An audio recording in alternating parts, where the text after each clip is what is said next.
Je vous présente aujourd'hui un plateau qui va être mis en vente à l'Hôtel des Ventes de Montpellier le 12 décembre prochain. Ce plateau nous vient de Chine, de l'époque Tianlong, donc 1711-1799. Il est en bronze et émaux cloisonné.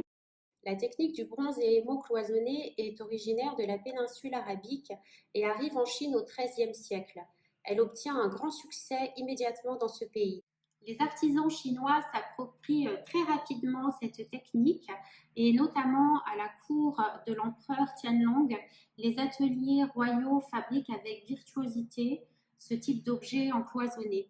Il comporte au revers une marque dans un double rectangle qui dit fabriqué à la période Tianlong, palais d'été, deuxième atelier.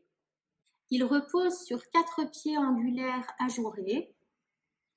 En ce qui concerne le décor et la composition, nous avons au centre une rosace, elle-même entourée d'un cercle de rinceaux de fleurs.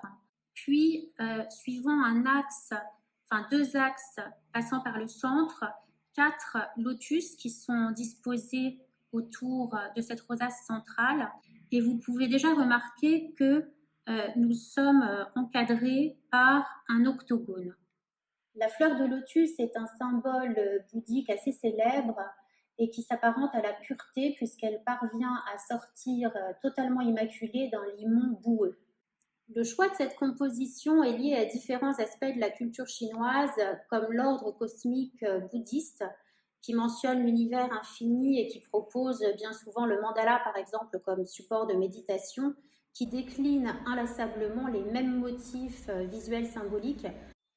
Quant à cet octogone qui encadre la composition centrale, il nous rappelle que le chiffre 8, vous le savez certainement, symbolise la prospérité en Chine. Nous retrouverons donc ce petit plateau à l'Hôtel des Ventes de Montpellier le 12 décembre prochain.